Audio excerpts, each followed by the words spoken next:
Welcome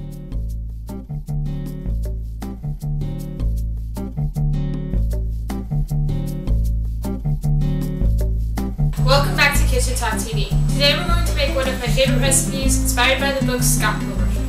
In book 2, they make a vegan shepherd's pie. You'll notice this is real meat. We're not making a vegan shepherd's pie today. We are making a delicious shepherd's pie today. We're going to start by cutting our meat open and getting it going in the meat pan. We're going to use 2 pans again like we did the last time with the other recipe, because we want the meat to cook evenly. We want the vegetables to be able to simmer in their own juices. We're going to be draining the meat before we mix it in with the vegetables. So, start by unwrapping your meat. I'm using Italian sausage from Safeway. You can also use hamburger meat, though you might want to season it. Shepherd's pie can be made really well or really badly. One of the ways to mess it up is to use just plain hamburger meat and to not season your potatoes. So we're going to avoid that by using some hamburger meat and some sausage. The sausage mixed with the hamburger meat will add really good flavor, and the whole thing tastes awesome. Just like Scott Pilgrim. I don't think Scott Pilgrim tastes that good. It is a really good book series. And it's awesome. So just break your sausage into a couple of little pieces. And when you put your hamburger meat, do the same. You can also mix this up ahead of time in a bowl. I'm just doing it on the fly right now in front of the camera. Sorry about messy fingers. You'll notice that I'm wearing a brand new apron. I actually sewed this apron, and it took me a really, really long time because it has flounces on the bottom. Flounces are super hard to sew. And I sewed the apron to itself maybe 4 or 5 times and had to keep ripping out the seams. And I also said many bad words about it. But I finished it. And it's not perfect, but I'm proud of it. It's my first sewing project other than the tablecloth and placemats that I showed you guys a while back. This is my first big sewing project, and I'm very proud. So there. So I was inspired to make this shepherd pie because I actually did get to see the Scott Pilgrim movie. I was total geek, and I went with all my friends, and we went and saw it at midnight, and it was really awesome. We all laughed. Had a great time. So just mix in the hamburger and the sausage. You're going to want it to really kind of be as if it's one meat. You don't want bits of hamburger that isn't very tasty, and then sausage that's totally tasty. You want them all mixed together, yummy, yummy, all that good stuff. So, I'm going to wash my hands really quick, we'll turn on the heat. I just didn't want to get hamburger grease all over my oven, because that's gross. Okay, so while that is cooking, warming up, sizzling and stuff, we use spatula. Spatula!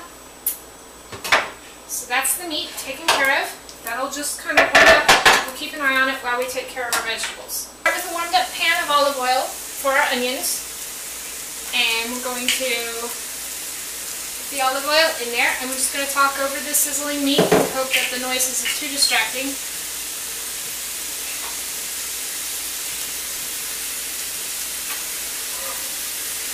So, as Stephen Still says, this is the finest olive oil. It is 100% pure imported.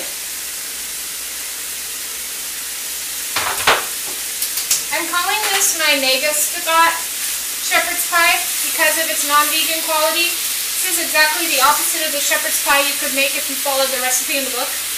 In the book they use like soy milk and soy margarine and fake meat product and vegan gravy mix and, you know, weird stuff like that.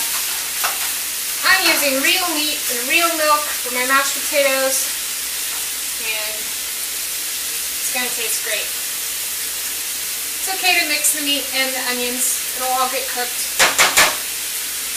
Alright, I'm going to start with the potatoes. You want to dice them up into good, easy pieces like this. You want them pretty even so that they all cook evenly. Just plop them into the boiling water. Well, my water's not boiling yet, but it will be. You want to start the potatoes as soon as you can after you get the meat going, just because potatoes do take a while to boil. The recipe says 15 to 20 minutes. I don't believe that. It's always taken me about 25 to 30 minutes to get potatoes soft enough for mashing. So pop them in carefully, don't get burned. Ooh, that's not a big enough knife. Always use a bigger knife. Don't hurt yourself and don't break your knives trying to chop potatoes.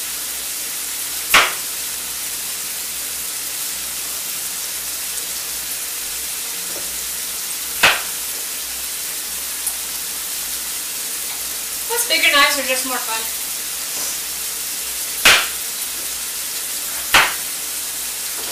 Cut it carefully. Yeah. Be more careful than I'm being right now. Knives are kind of scary and sharp. You don't want to trip to the emergency room. That would just ruin your shepherd's pie. Sometimes the starchy potatoes will stick to the knife, which is kind of weird. Yeah, I guess it's just because they're starch. Starch is actually a sugar. Potatoes, just like garlic bread, will make you fat if you eat too many of them. That's okay. Alright, so potatoes are boiling. Meat needs to get stirred. Onions are starting to look good. And we're going to add our secret ingredient in just a second.